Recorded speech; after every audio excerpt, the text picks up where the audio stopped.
따라서 합니다. 영적 추수꾼들의 삶.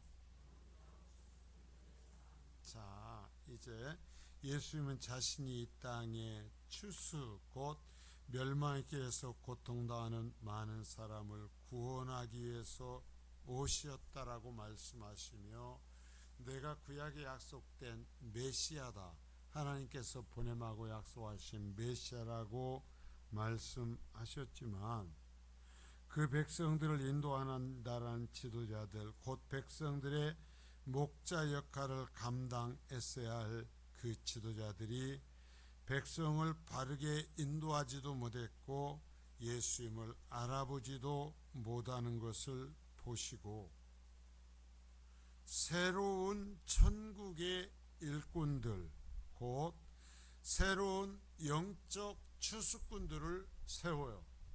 지금까지 있었던 예루살렘 성전 공동체 서기관과 바리새인들, 제사장들이 아니라 그들을 그들을 폐하여 버리시고 예수님 자신을 통해 세워지는 하나님 나라의 영적 추수꾼들을 세웁니다. 그들이 12 제자들이었고요. 또한 구원해야 하는 많은 영혼 때문에 예수님은 하나님께 많은 추수꾼을 보내달라고 청해라 라고 말씀하셨어요.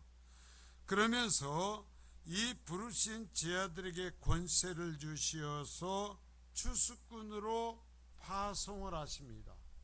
그래서 예수님이 아직 공생의 생활을 하고 계실 때에 제자들을 세상에 파송하셔서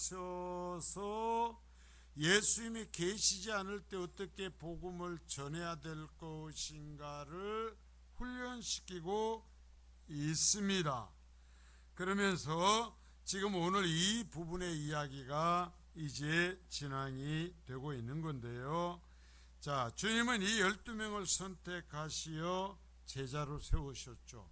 제자로 세우셔서 이제 3년 있을 동안 예수님이 가장 집중적으로 하신 일은 이 12명의 제자를 가르치시는 것이었어요.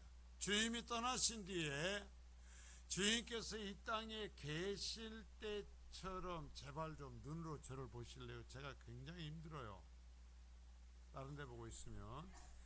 주님이 계실 때 주님이 하신 것처럼 복음을 전할 제자들을 훈련을 시켰어요. 그런데 한번 생각해 봐요. 이처럼 훈련시켜서 보낸 이들이 주님이 명하신 대로 영적 추수를 하지 않고 자신들의 세상에 입고 먹고 마시는 일만 하고 있었다고 한다면, 여러분, 그 사람들이 주님의 제자예요, 아니에요? 제자가 아니에요. 자, 그러면 이들 이후에, 이 제자들 이후에 이 사도들을 이어서 추가로 세운 추수꾼들이 있어요. 역시 이 사도들도 이 세상을 떠납니다.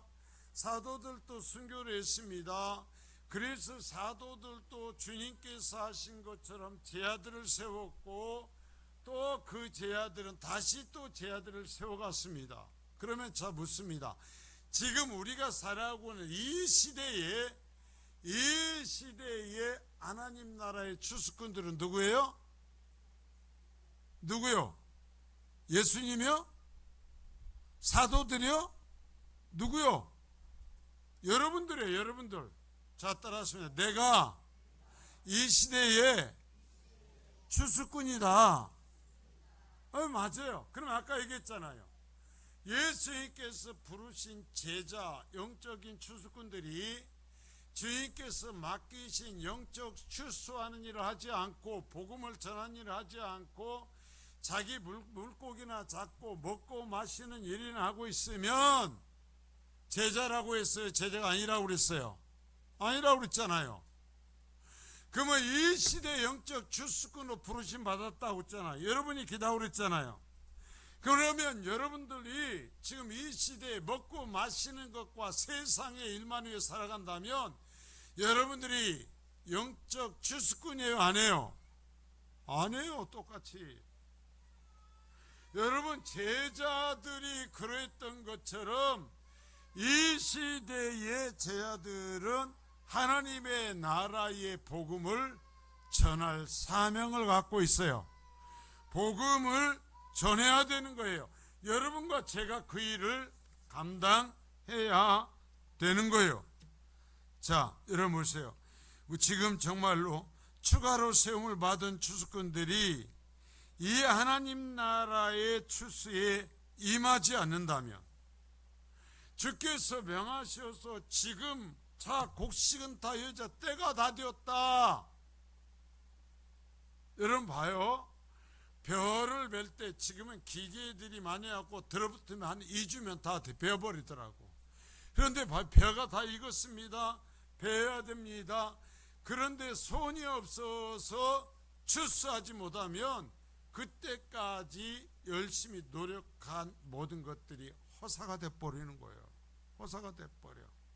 자, 여러분, 지금 하나님께서 예수님께서 이 세상에서 복음을 전했고 사도들에게 복음을 전하게 하셨고 사도들이 제자들을 세워서 복음을 전하게 하셨고 또 그 제자들이 복음을 전했고 그래 선교사들이 우리나라에 와서 복음을 전했고 우리의 미 선배들이 우리에게 복음을 전해서 우리가 이 시대에 지금 복음을 전하는 사람들로서 살고 있는데, 자, 그런데 우리는 복음 전한 일에 관심이 없다면, 주님이 뭐라고 했던 간에 나는 복음 전한 일은 관심 없습니다. 너무 힘들어요.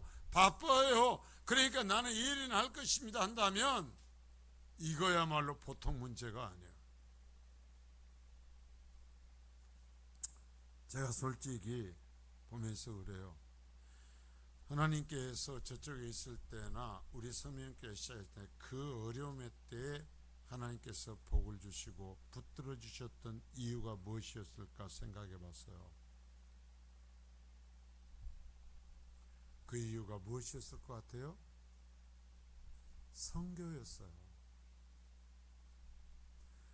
세상에 한 번도 그 오랜 역사 동안에서 선교사를 파송하지 않았던 교회에서 억지로, 정말 억지로 선교사를 파송했어요. 정말 억지였어요.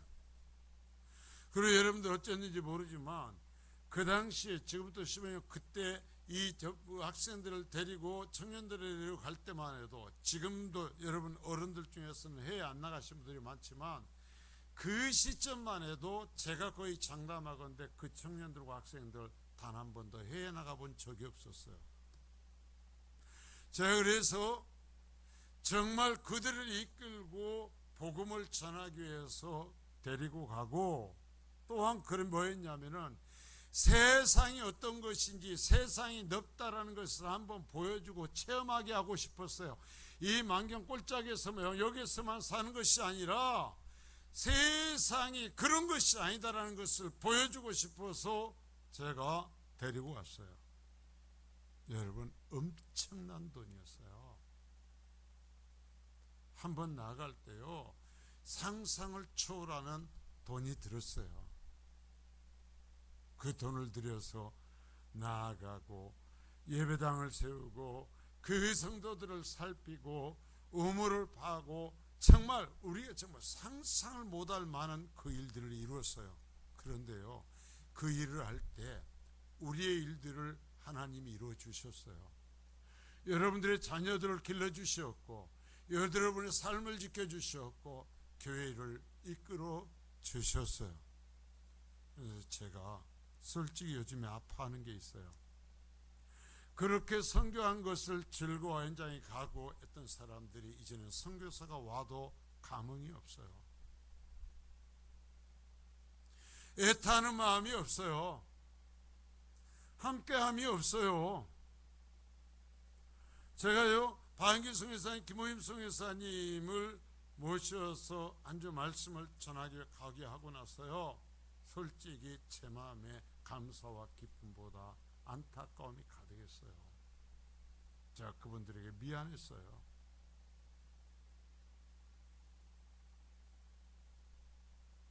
사실은 지금 아프리카에 나가서 우리가 기도로 협력하는 선교사님이 또 심장을 주기적으로 살펴야 되기 때문에 들어와 있어요. 그러나 제가 제 마음에 번민해요. 한번 오라고 해야 될 것인가, 안 하는 것이 나을 것인가. 여러분, 우리가 지금 우리가 가야 되는 사람들이에요. 내 자식을 보내야 되는 시대예요. 다른 그 사람들이 가는 것이 아니라 내 자식을 보내야 되고 우리가 가야 되는 시점이고 우리가 그 사명을 맡았어요. 그런데 우리가 그것을 싫어하고 그것을 미워하고 그것을 부담스러워한다면 성민교회가 하나님 앞에서 어떤 평가를 받겠어요? 우리 가정이 하나님 앞에서 어떤 평가를 받겠어요? 자, 여러분, 우리가 하나님께서 이 세상 이 땅에 보내신 하나님 나라의 일꾼이라는 것, 하나님께서 이 세상에 보내신 영적 추수꾼이라는 것을 잊지 마십시오. 내가 가야 되고 내가 보내야 하는 겁니다. 자, 그러면서 그런 사람들에게 어떤 자세가 있어야 될 것인가를 얘기하는데, 첫 번째, 뱀같이 지혜롭고 비둘기같이 순결하는 거예요. 저는요, 정말 우리의 마음이 정말 늘 얘기하죠. 처음 사랑 얘기하죠. 예, 처음에 그 영적 추수꾼의 순결한 마음을 회복하기를 원해요. 하나님 앞에서요. 하나님 앞에서. 자, 추수꾼으로 부름을 받은 사람들은 평소에 어떻게 살아야 할까요? 마태복음 10장 16절입니다. 시작. 보라, 내가 너희를 보냄이 양을 이리 가운데 보냄과 같도다.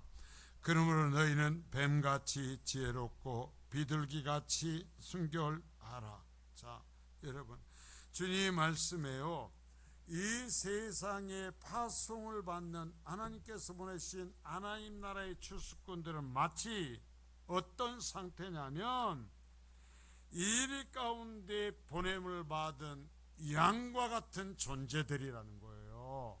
자, 이리가 뭐예요? 이리, 늑대가 뭐예요? 양을 잡아먹는 원수들이에요. 양을 잡아먹는 그 짐승들 속에 보낸 외적으로는 보잘것없고 힘이 없는 양과 같은 존재가 예수님께서 이 세상을 구원하기 위해서 복음을 들고 나아가도록 보내신 하나님 나라의 주수꾼들의 모습이다라는 거예요. 여러분, 내가 하나님 말씀대로 일하니까, 내가 하나님의 뜻을 위하니까 나는 아무 일 없을 것이라고. 아니요, 주님은 분명히 얘기했어요. 일 가운데 보냄받은 양과 같아 그랬어요. 늘이 힘이 든 거예요. 제가 아까도 얘기했지만 탄자니아에 가 있는 그 한재균 선교사님은 볼 때마다 제가 안타까워요. 제가 한 번씩 통화를 하거든요. 통화를 하면서 항상 하는 게, 제가 첫 사역할 때 청년으로 데리고 있었던 친구니까 좀 제가 편하게 얘기를 합니다. 얘기를 하면서 어쩌냐, 심장은 좀 어쩌냐, 몸은 어쩌냐. 그러면 여러분 보세요. 여러분들 심장이 때로 벌럭벌럭하고 오면은 두렵죠? 여러분이 어떤 일을 하다 길을 걷다가 실신하에 떨어지면 여러분 두려워요? 두렵지 않아요? 여러분들은 그러면 바로 119 불러서 가죠. 거기는 119도 911도 없어요. 그냥 떨어지면은요, 떨어져 있는 거예요. 그래갖고 심장이 기능을 회복하면 살아나는 거고요, 회복하고 다음에 그냥 그대로 죽는 거예요.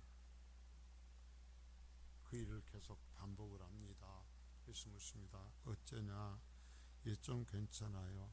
사실대로 얘기해. 그래야 내가 더 기도를 하지. 예, 이렇습니다.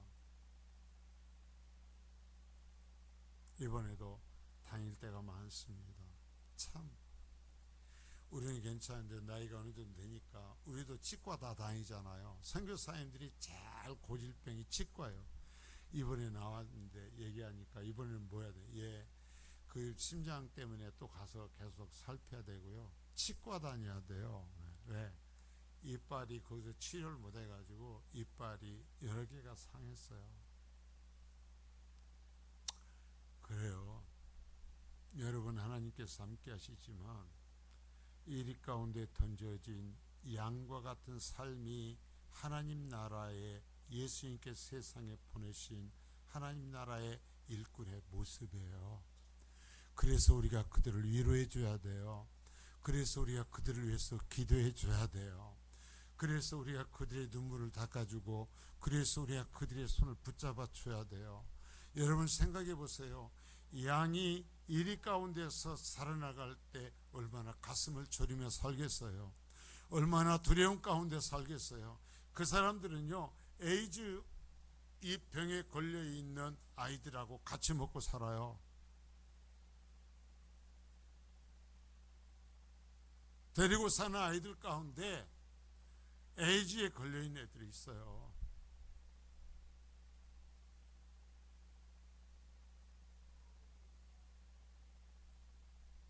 코로나가 아니고요. 자, 그래서 주님은 지 아들을 출소하라 보내시면서 지 아들이 어떻게 처신해야 될지, 그런 속에서 어떻게 처신해야 될지를 얘기해요. 이들은 하나님의 아들이 보내신 사람들이죠. 이들은 죄 가운데서 멸망하는 사람들을 구하기 위해서 보냄을 받았어요. 그러나 환영받지 못할 거예요. 하나님이 보내셨지만 외로울 거예요. 하나님이 보내셨지만 벽에 부닥친 것과 같은 상황을 당할 거예요. 이들도 병들 것이고, 이들도 고통에 시달릴 거예요. 이들도 거기에서 서러움을 겪을 거예요. 너무나 힘든 그 길이에 여러분 생각해요. 지금도요, 그들만이 아니라 우리가 정말 하나님 나라의 일꾼으로서 복음을 전하는 사람으로서 살아가려고 하면 여러분 힘들어요. 내 소유의 일부를 떼어놓고 내 시간을 떼어서 내가 자존심이 상해도 예수를 향하고, 그래 그냥 아이고 나 말 안 한다, 교회 가서 예배만 하고 헌금만 한다 하면 속 편하겠지만, 듣지 않아도 그들에게 예수를 얘기하고, 자존심이 상해도 그들 앞에서 내가 내 모든 것을 내려놓고 예수 믿고 그들에게도 복음을 전해야 되니까, 내가 낮은 자가 되고 살아가려면요, 예수 믿지 않는 사람보다 고통스러울 거예요. 힘들 거예요. 아플 거예요. 늑대 앞에 던져진 양처럼 살아야 된단 말입니다. 자, 각오하지 않고 소풍하듯이 갈 수 없는 길이 제자의 길이에요. 에스겔서 2장 6절서부터 7절 말씀입니다. 자, 시작. 인자야, 너는 비록 가시와 찔레와 함께 있으며 정갈 가운데 거주할지라도 그들을 두려워하지 말고 그들의 말을 두려워하지 말지어다. 그들은 패역한 족속이라도 그 말을 두려워하지 말며 그 얼굴을 무서워하지 말지어다. 그들은 심히 패역한 자라. 그들이 듣든지 아니 듣든지 너는 내 말로 고할지어다. 자, 여러분, 에스겔 선지자를 보내시면서 하나님께서 말씀하십니다. 너는 가시와 찔레와 정갈 가운데 있는 것과 같은 상황이 될 거다. 자, 하나님이 보내신 이 주님 앞에 선지자로서의 삶이 아니었으면 이 고통을 당하지 않았겠지만, 주님께서 보내신 선지자로서 가면 가시 속에서 걸어가는 것과 같은 삶일 거예요. 찔레 이 덤불 속에 걸어가는 것과 같은 삶일 거예요. 정갈들이 덕실되는 그 속을 걸어가는 것과 같은 삶일 것이에요. 하나님 하시는 거, 선지자를 보내시면서 내가 너 보내니까 널 절대로 아무 일 없을 거야가 아니에요. 그러한 길로 너는 들어가게 된다. 내가 보내서 말씀을 전하는 그 길은 그러한 길이다. 그러면서 7절 맨 끝에 보면 그들은 심히 패역하다. 아주 악해. 썩어버렸어. 그들이 듣든지 아니 듣든지 그래도 너는 내 말로 구해. 안 들어. 여러분 안 들어요. 전도 힘들다고요. 아이 목사님 맨날 전도를 하지 마세요. 하나님이 하라고 했으니까 하는 거예요. 저도 하라고 하는 거예요. 하라고 하지 마세요. 예, 주의 말씀에 안 듣는다 그랬어요. 그들은 썩었어. 안 들어. 그러나 듣든지 아니 듣든지 너는 외쳐라 그랬어요. 자, 따라서 합니다. 듣든지 아니 듣든지 나는 전해야 한다. 주의 말씀을. 이 시대의 선지자는 여러분과 저잖아요. 전했어요? 안 전했어요? 안 듣는다고요? 왜 하나님이 해서 그들 썩었어. 힘들다고. 그래, 네가 이 말씀을 전환적으로 살려면 가시길과 찔레길과 정갈들이 덕실되는 길을 걸어가는 거하고 똑같아. 하나님이 알고 보냈어요. 그렇다고 이미 말씀하셨어요. 이미 그렇다고 알려주시고 보내셨어요. 그러나 뭐라고 했어요? 그들을 두려워하지 말고 그들의 말을 두려워하지 마라. 그들은 패역한 족속이라도 그 말을 두려워하지 말라고. 그 얼굴을 무서워하지도 말아라 그랬어요. 그래서 앞에 처음 읽었던 이 본문에서 너희들은 뱀같이 지혜롭고 굵죠 비둘기같이 순결하라. 여러분 뱀과 왜 하필이면 그 많은 짐승들이 있는데 뱀같이 지혜로워라 그랬을까요? 왜?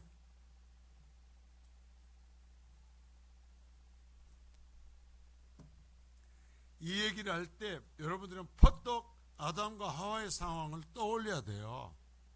왜 하필이면 뱀같이 지혜롭다고 하는가라는 것은 뱀이라는 동물과 같이 연결해서 소행할 수 있는 사탄의 앞잡이가 되어서 인류의 조상, 죄가 없었던 하나님의 형상대로 하나님께 직접 창조하셨던 아담 그리고 하와를 유혹하던 뱀을 염두에 두고 하신 말씀이에요. 여러분들 생각해 봐요. 사단의 도구가 된 뱀이 지금 꼬아서 죄를 짓게 만들어야 되는 상대가 누구예요? 하나님이 직접 만드신 지금까지 죄라고는 접촉하지 아니한 아담과 하와 완전한 사람이에요. 그러면 이 뱀이 그 완전한 사람을 상대해서 죄를 짓게 하고 하나님을 반역해 하려면 뱀이요 그냥 가고 사탄이 가서 얘기하라니까 덜렁덜렁 와서 얘기했겠어요? 아니요. 뱀은요 몇 날 며칠을 연구를 했을 것입니다.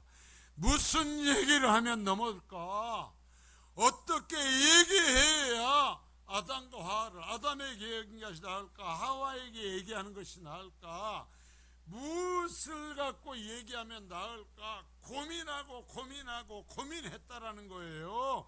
그리고 하와에게 접근했고 그래서 죄를 짓게 만들었다라는 거죠. 자, 마찬가지예요.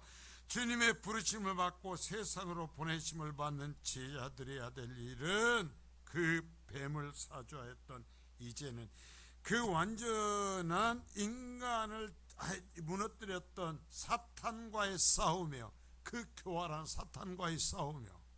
그러면 하나님의 복음을 들고 나온 하나님 나라의 일꾼들은 그 인간을 유혹했던 뱀보다 더 지혜로워야 되는 거예요. 적어도 뱀처럼은 고민해야 되는 거예요. 적어도 그 뱀처럼은 생각해야 되는 거예요.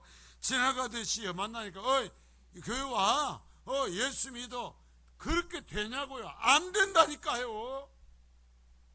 뱀처럼 지혜로우라고 했어요. 처음 인간을 무너뜨렸던 뱀처럼 고민하고 뱀처럼 생각하고 그래서 뱀처럼 지혜롭게 복음을 전하라는 거예요. 여러분 내가 정말 복음 전하기 위해서 그렇게 고민해 봤냐고요. 그렇게 생각해 봤냐고요. 그렇게 골똘하게 하나님 앞에 도우심을 구해봤냐고요.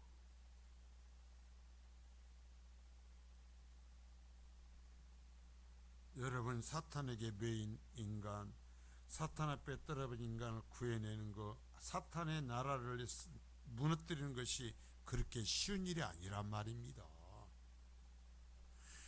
내가 정말 최고의 모든 지혜를 구하고 힘을 쌓고, 그러면서도 뭐라고 했어요? 순결해야 돼요. 순결. 자, 따라서 합니다. 순결하라. 순결하다라는 것은 섞이지 않았다. 불순물이 섞이지 않았다라는 거예요. 불순물이 섞이지 않은 상태, 때가 묻지 않은 상태. 그러니까 뭐예요? 우리의 신앙이, 우리의 삶이 더러운 것에 섞여 있어서는 안 된다라는 거예요. 내 삶이, 내 바라는 것이 더러우면서 하나님 나라 일꾼이 되어서 사탄의 나라와 싸워서 이길 수 없다라는 거예요. 그들과 구별되지 않고 그처럼 살아가며 그들보다 더 완악하고 그들보다 더 더러운 모습을 하고 그들이 하는 말을 하면서 복음 전해갖고는 영적 전쟁을 할 수 없다라는 것입니다. 아담과 하와를 무너뜨린 뱀처럼 지혜를 얻고 생각하고, 비둘기처럼 네 삶에 더러운 것이 섞이지 않도록 하라는 거예요. 복음을 전하려면 우리가 순결해야 되는 거예요. 세상 사람들이 나를 보면서요 고개를 끄덕이는 사람이 되어야 되는 거예요. 너는 나하고는 달라. 너는 그래, 내가 너를 볼 때 부끄럽다, 내가 악하다는 것을 안다 라고 할 수 있는 삶을 살아야 복음이 전해진다라는 거예요. 부모 자식 간에도 마찬가지예요. 부모가요 자식에게요 그런 모습을 보이고, 그래 세상에 다 어떤 다른 부모들도 자식을 사랑하지만 나의 부모가 나를 위해서 어떻게 살아가고 어떻게 처신하고 어떤 모습을 보이는지를 보고 감동을 받아야 자식도 부모를 통해서 복음을 들어요. 여러분, 그래서 우리가 살려내기 위해서 순결해져야 돼요. 복음을 전하기 위해서라도 순결해져야 돼요. 내 속에 있는 더러운 것들을 빼어내야 돼요. 그래서 그들과 똑같이 앉아서 그렇게 되면 안 되고요. 그들이 악한 말 한다고 그래서 내가 손해보지 않고 똑같이 악한 말을 쏟아 부어가지고는 어느 날 그렇게 이 더러운 소리 같이 하고 더러운 짓 같이 하고 더러운 말 같이 했는데 그들하고 싸웠으면서 얼굴 같자고 우리 교회 가게 그 뭐라고 그러겠어요? 너 가는 데는 안 간다. 내가 절간에는 가도 너 가는 데는 안 간다 그런다니까. 왜? 우리가 순결하지 않기 때문에요. 여러분, 그 사람들은 예수를 몰라요. 복음을 몰라요. 내가 예수 믿는 사람이 예수 믿어서 그렇게 순결해지고 자신과 다른 길을 걸어가는 것을 봐야 그 사람들이 내가 말하는 예수를 믿어야 되겠다라는 생각을 하는 거예요. 이것이 뱀같이 지혜롭고 비둘기같이 순결하라는 얘기예요. 우리가 복음을 전하기 위해서 그래야 될 줄 믿습니다. 자, 로마 16장 18절서부터 19절입니다. 시작. 이 같은 자들은 우리 주 그리스도를 섬기지 아니하고 다만 자기들의 배만 섬기나니 교활한 말과 점하는 말로 순진한 자들의 마음을 미혹하느니라. 너희의 순종함이 모든 사람에게 들리는지라. 그러므로 내가 너희로 말미암아 기뻐하노니 너희가 선한데 지혜롭고 악한데 미련하기를 원하노라. 바울 사도가 로마서를 마치면서 얘기합니다. 자, 이 세상 사람들이 교활한 말과 점하는 말로 순진한 자들의 마음을 미혹한다. 세상에 이런 걸로 가득해요. 그러나 너희의 순종함이 모든 사람에게 들린다. 자, 너희는 다르다라는 거예요. 여러분들이 하나님 앞에 순종하는 그 모습이 드러나야 돼요. 여러분 교회 안에서도 여러분들이 예수 믿었으면 순종하는 모습이 드러나야 되고요. 여러분들이 이 성민교회 성도들이 하나님께 순종하는 모습이 세상에 보여져야 돼요. 그래야 성민교회로 오죠. 성민교회 성도가 성민교회를 욕하고 성민교회 성도가 성민교회에서 하나님 앞에 순종하는 모습을 보이지 아니하면 여러분 누가 성민교회 오겠어요? 아무리 세상 나라입니다. 어떻게 평가해도 우리가 정말 끝까지 순종하고 순결해야 우리가 세상에 복음을 전할 수 있죠. 그래서 얘기하지 않습니까? 자, 너희가 선한 데 지혜롭고 악한 데 미련하여라. 선한 데 지혜롭고 악한 데 미련하여라. 선하고 악하지 말라 그랬어요. 자, 따라서 선하고 악하지 말라. 그냥 주변 사람하고 일반 일로 붙을 때 세상이 우와 저 사람한테 붙으면 박살나. 세상에 어떻게 입만 열면 그냥 누구도 할 수 없는 그 악한 말을 쏟아대. 별의별 와와와와와와와와와 다 해대놓고 교회 가게 하면 뭐라고 그러겠어? 얼른 도망간다니까. 내가 당신과 같은 교회하고 당신 같으라는 사람 될까 봐서 안 되겠다.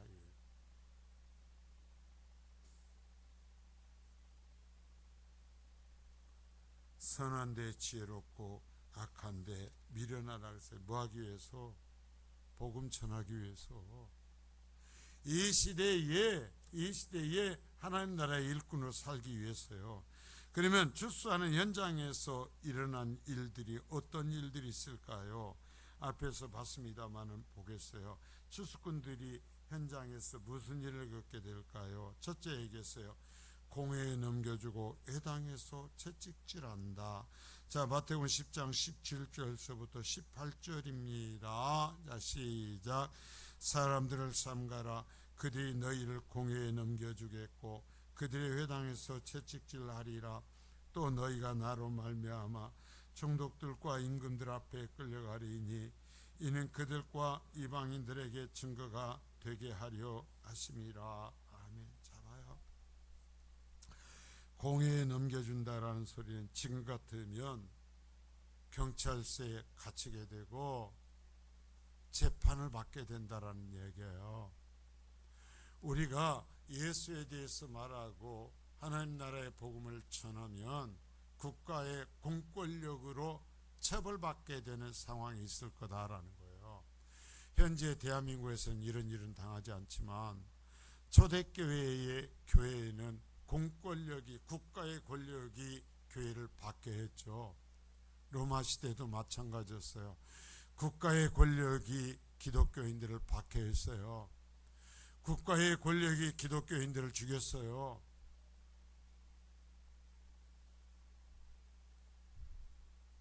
자, 여러분 정말 누구 때문에 그런 어려움을 겪고요.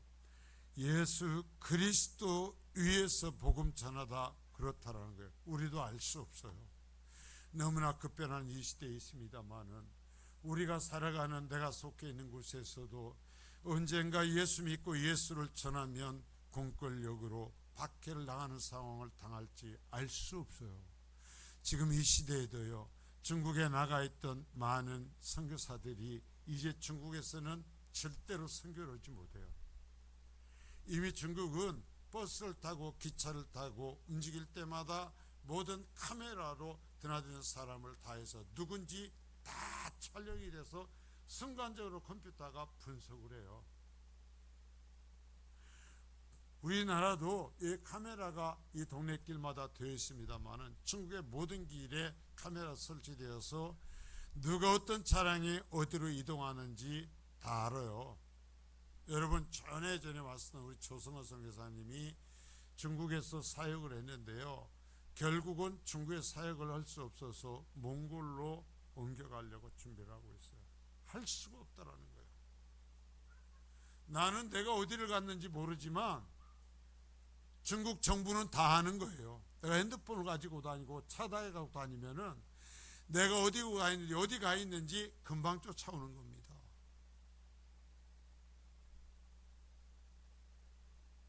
이제는 그 땅에서는 할래 할 수가 없어요.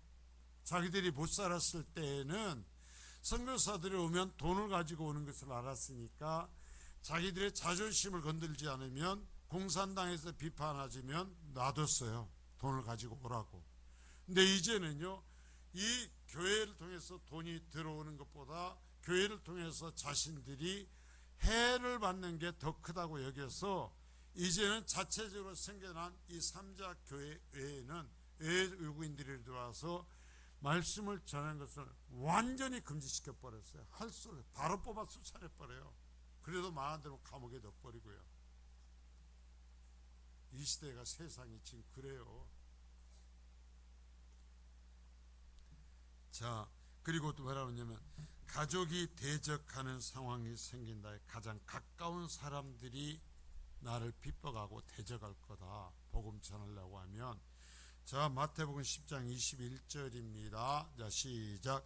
장차 형제가 형제를, 아버지가 자식을 죽는 데 내주며 자식들이 부모를 대적하여 죽게 하리라. 자, 형제가 형제를, 아버지가 자식을, 자식들이 부모를 대적하여 죽게 할 거다 그랬어요. 왜? 하나님 나라의 추수꾼이 되었다고, 예수 믿으라고 복음 전한다고. 우리는요, 정말 어떻게 보면 이런 그러지 않는 땅에 살고 있으니까 감사하게 여기죠.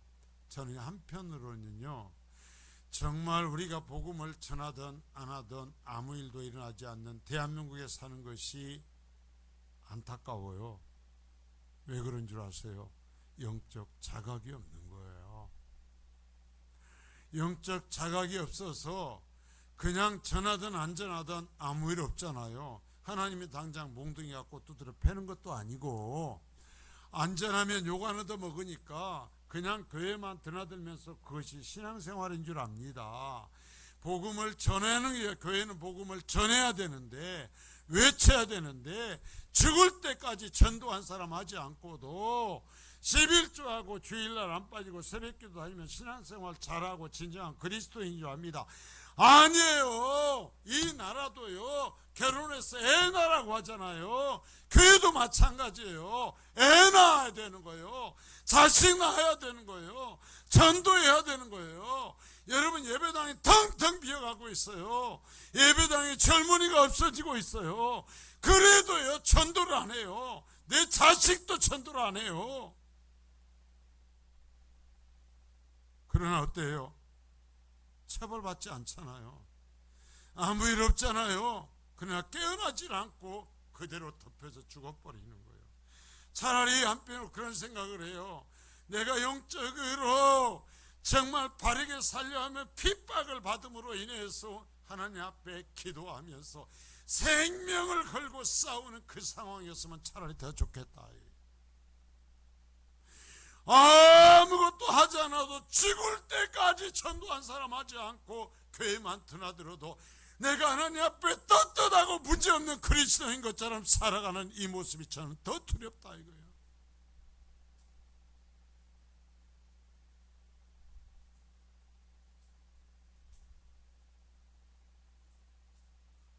여러분, 평안한 시대에 있는 것이 좋은 것만 아니에요. 왜? 감각이 없어져 버렸거든요. 무뎌져 버렸거든요. 주님이 말씀하신 전도자가 당하는 고통과 그의 고통을 모르고 그것을 이해하지도 못하고 그들이 나아가서 그 고통을 당하며 아픔을 당하며 자기의 인생이 썩어 문드러진 그 상황 속에서 위로받고 싶어하는 그 심령을 보면서도 안타까워할 줄 모르고 그들을 안아줄 줄 모르고 그들에게 손 내밀어 줄 줄 모르는 그 썩어 문드러진 인생이 되고 영혼이 되는 것이 두렵단 말이에요. 그러면서도 나는 문제없다, 나는 건강하다, 나는 잘하고 있다라고 생각하는 것이 두렵단 말이에요. 주님은 그렇게 말씀하시지 않았잖아요. 죄송하지만 차라리 복음 전하고 교회 다니면 정말 매를 맞기도 하고 감옥에도 갇히는 그 상황이었으면 우리들이 더 깨어나고 한국 교회가 더 깨어나고 한국 교회가 더 순결해지고 수가 적을지라도 살아있는 그리스도인들이 되지 않을까 하는 생각도 해본단 말이에요.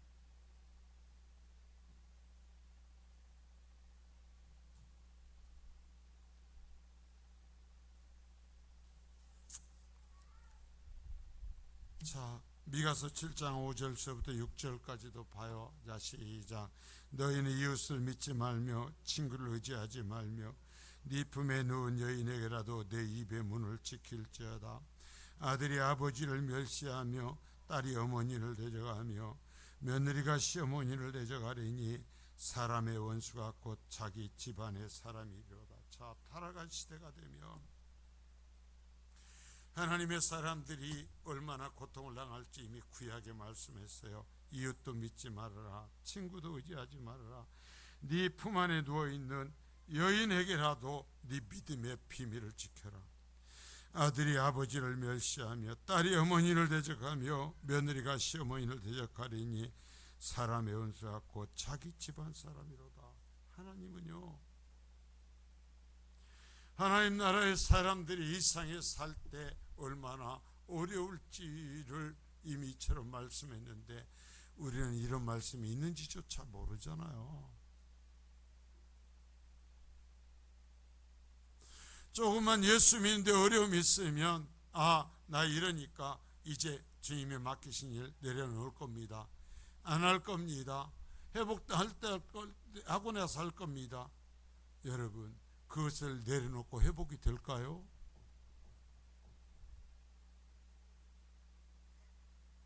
여러분, 영적 전쟁을 하지 않는데 영적 평화의 시대가 올까요? 영적 전쟁을 해서 승리해야 영적 평화의 시대가 와요.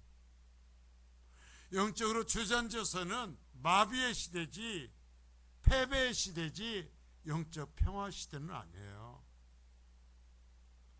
왜 이렇게 꼭 불편한 소리 안 하고 주님이 하시는 말씀에 주님이 제 아들을 보내시면서 직접 하신 말씀이에요. 제가 주님이 주님만 하라고 그랬으니까 주님 말씀 전해야죠. 제가 싫어함을 당하고 이것 때문에 미움을 받는지 알아요.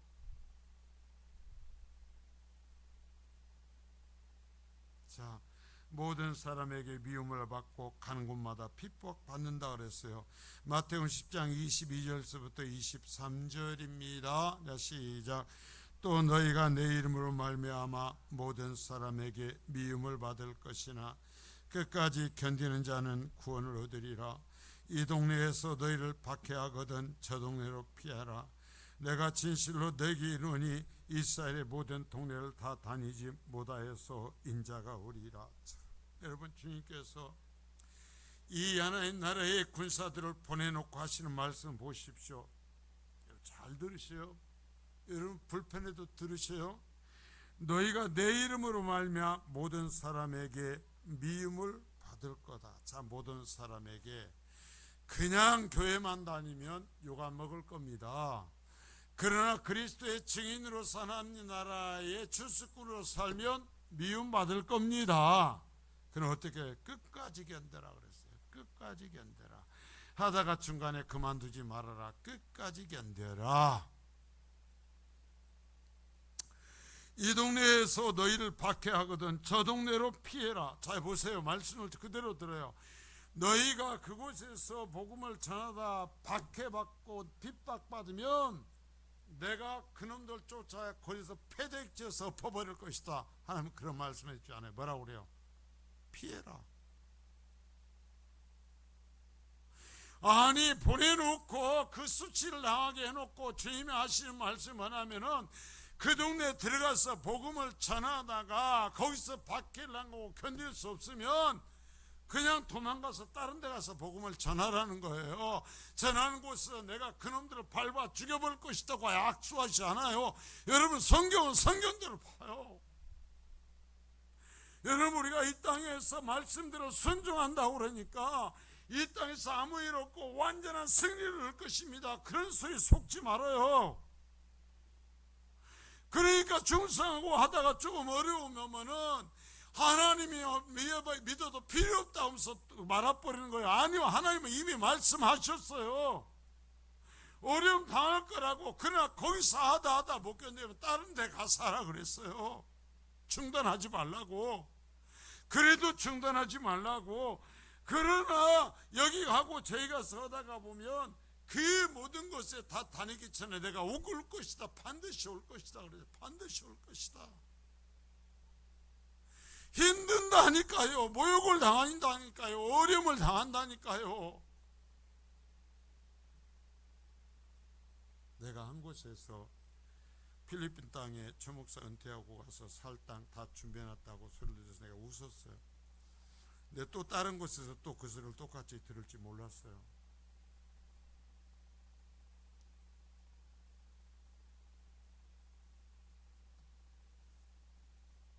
여러분, 말하는 거 조심해야 돼요.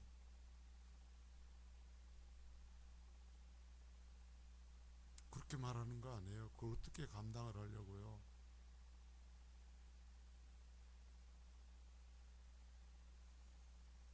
학교하거든 피해 가서, 그런데도 거기서 다시 하라 이거예요. 다시 하라. 끝까지 하라. 내 이름을 인하여서 어려움 겪을 거다. 자, 그러한 일들을 대해야 되는 전도자는 어떻게 살아야 되는가? 자, 그 주님 말씀합니다. 10장 17절입니다. 10장 17절 시작. 사람들을 삼가라. 그들이 너희를 공회에 넘겨주겠고 그들의 회당에서 채찍질 하리라. 자, 사람들을 삼가라. 이건 뭐냐면은 그들로부터, 사람들에서 너희의 마음을 구별하여 지키라는 거예요. 너희의 마음을 그래도 구별하여 지켜라. 그 사람들로 인해서 너희 마음이 무너지는 것이 아니라 그들에게서 너희의 마음을 그대로 그래도 지켜라 이거예요. 지켜라. 그들이 너희를 공회에 넘겨주겠고 그들의 당에서 채찍질할 것이다. 여러분, 분명히 주의 말씀에서 내가 구원해서 너희들을 이 하나님 나라의 복음을 전하는 자로 보내면 너희들은 분명히 박해당한다고 그랬어요. 어려움 당해야 된다. 도망치며 다니면서라도 전해야 된다 그랬어요. 그럴 때 너희들은 그래도 어떻게 해야 되는가? 사람들을 삼가라. 뭐예요? 그들의 어떤 것이 너희 마음을 더럽히지 않도록 너희 자신을 구별하여 지켜라. 그래요.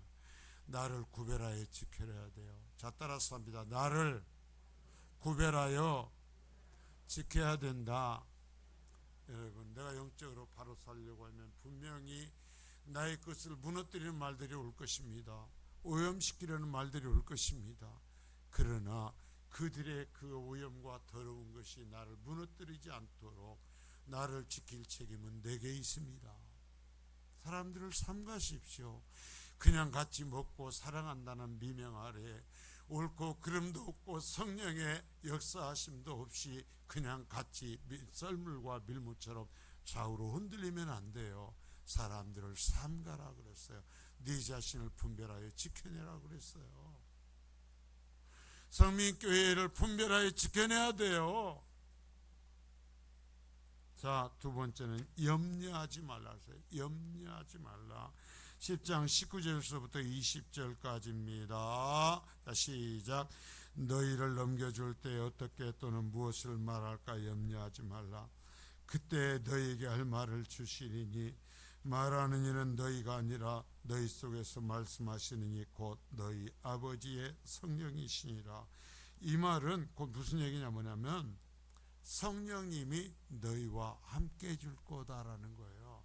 그때 그 사람들이 너희를 공격하고 올 때 너희가 말할 수 있게 똑똑하게 해주겠다는 단순한 이 얘기가 아니라 뭐냐면 하나님이 너희와 함께하고 있을 것이라는 거예요. 성령님이 너희와 함께하고 있을 거라는 거예요. 복음을 전하다가 어려움 당하면 하나님 절대로 우리를 버리지 않는다라는 것입니다. 내가 반드시 함께할 것이라는 약속이에요. 자, 따라서 합니다. 성령님께서 함께 하실 것이다. 자, 그래요. 성령님께서 함께 하실 거예요. 여러분, 하나님이 함께 하시면 되잖아요. 저는요, 오면서 지금도 그렇고 이후까지 목회의 길 갈 때까지 하나님께 구하는 것은 그거예요. 하나님, 나 혼자 가게 하지 마소서. 하나님 나 혼자 보내지 마소서. 꼭 하나님이 함께 가셔야 합니다. 꼭 하나님이 함께 하셔야 합니다. 하나님이 나만 보내놓고 하나님이 함께 하시지 않으면 안 됩니다. 여러분들 기도하십시오. 하나님 늘 나와 함께 하셔야 합니다. 하나님이 함께 하시면 어디든지 갈 수 있죠. 무슨 일이든지 할 수 있죠. 자, 세 번째는 따라서 합니다. 끝까지 견뎌라. 끝까지 견뎌라. 자, 여러분이 영적 전쟁은요, 내가 죽든지 주님이 오시든지 해야 끝나요. 자, 영적 전쟁은 내가 죽든지 주님이 오시든지 해야 끝나요. 내가 30년 했으니까 끝나는 게 아니요. 성민교회가 10년 동안 열심히 했으니까 이제 성민교회 영적 전쟁의 사명이 끝나는 게 아니에요. 성민교회가 문을 닫든지 주님이 오시든지 해야 끝나는 거예요. 내가 죽든지 주님이 재림하시든지 해야 끝나는 거예요. 그러니까 주님이 내 평생에 오시지 않는다면 죽을 때까지 해야 돼요. 죽을 때까지 참고 견뎌야 돼요. 주님 말씀하셨잖아요. 힘들 거라고 그랬잖아요. 오죽하면 양을 늑대 소굴에다 던져내는 것 같은 것이고, 그 양이 늑대 소굴에서 당하는 것 같은 고통을 내가 보내는 말씀을 전하는 자들은 당할 거다. 힘들 거다. 모욕을 당할 거다. 매맞음을 당할 거다. 네 친구들이 너를 그렇게 할 거다. 네 아내가 그렇게 할 거다. 네 남편이 그렇게 할 거다. 네 부모가 그렇게 할 거다. 네 자식이 그렇게 할 거다. 그런데 그곳에서 딱 부러지는 승리를 주어서 승리케 하는 것이 아니다.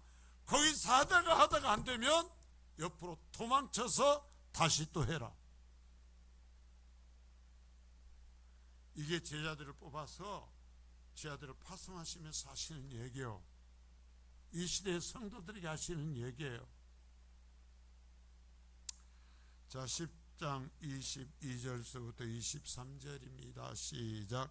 또 너희가 내 이름으로 말미암아 모든 사람에게 미움을 받을 것이나 끝까지 견디는 자는 구원을 얻으리라. 이 동네에서 너희를 박해하거든 저 동네로 피하라. 내가 진실로 내게 이르노니 이스라엘 모든 동네를 다 다니지 못하여서 인자가 오리라. 자, 끝까지 견디는 자는 구원 얻을 줄 믿습니다. 그리고요, 주님은 다시 오십니다. 아까 얘기했잖아요. 내가 죽든지 주님이 오시든지 해야 끝난다고. 맨 마지막에 했잖아요. 인자가 다시 온다. 내가 다시 온다 그랬잖아요. 주님이 오실 때까지 해야 돼요. 주님이 오실 때까지 해야 돼요. 내가 여러분 참 하나님 나라의 일꾼과 함께하는 것이 행복인 거예요. 여러분, 내가 참 하나님 나라의 일꾼을 안아줄 수 있을 때 안아줄 기회가 있어서 안아주는 것이 행복인 거예요. 내가 참 하나님 나라의 일꾼의 눈물을 닦아줄 수 있을 때 눈물을 닦아주는 것이 진정한 성도의 복인 거예요. 내가 참 하나님 나라의 일꾼의 병든 것을 보고 같이 울어줄 수 있을 때 울어주는 것이 은혜인 거예요. 너무 냉정해지지 마세요. 너무 돌같이 굳어지지 마세요. 내가 가야 될 길을 그들이 갔고, 내가 당해야 될 아픔을 그들이 아프고, 내가 들어야 될 병을 그들이 들은 거예요. 바뀌어 있을 뿐이에요. 입장 바뀌어서 내 자식이 가서 그 일을 겪고 있다면 우리가 그렇게 냉정할 수 있을까요? 내 사랑하는 딸이 가서 그 일을 겪고 그 아픔을 겪고, 그래서 이 땅이 조국에 들어올 때마다 의지할 데가 없어서 서러움을 갖고 나간다면 여러분 분노에 치를 떨지 않겠어요? 그러면 하나님의 복을 누리지 못하는 거예요. 하나님이 주시는 복을 누리실 수 있기를 바랍니다. 자, 여러분 지금도 이런 박해는 계속되고 있어요. 아까 얘기했죠.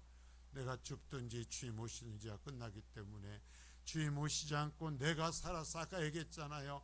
이 시대 지금은 내가 하나님 나라의 일꾼이라고, 내가 하나님 나라의 전도자라고, 내가 12사도가 감당했던 일을 하는 사람이고 주님이 이 땅에서 하셨던 일을 하는 사람이라고. 그러니까 여러분, 지금 주님이 당했던 박해와 사도들이 당했던 박해를 내가 당해야 돼요. 성민교회가 당해야 되는 거예요.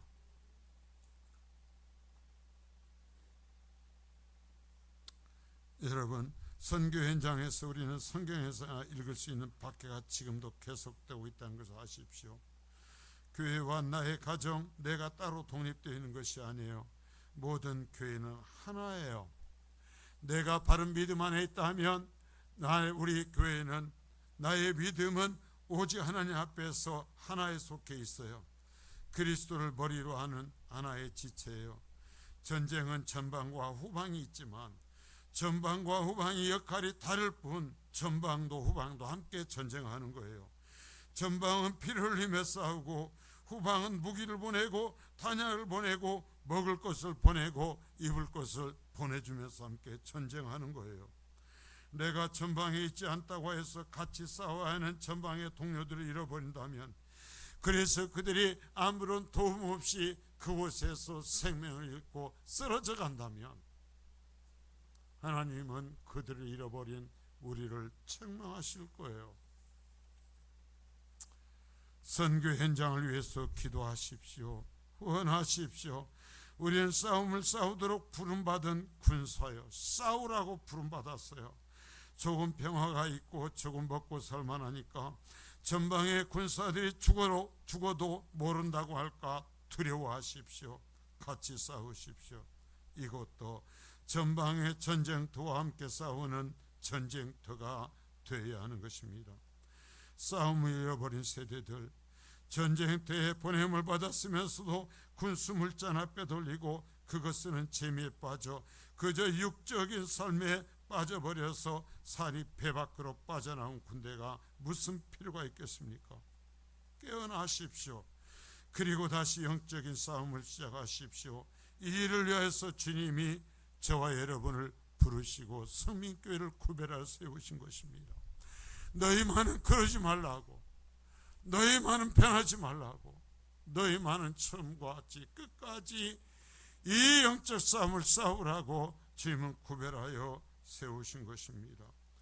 집이 뱀같이 지혜롭고 비둘기같이 순결하십시오.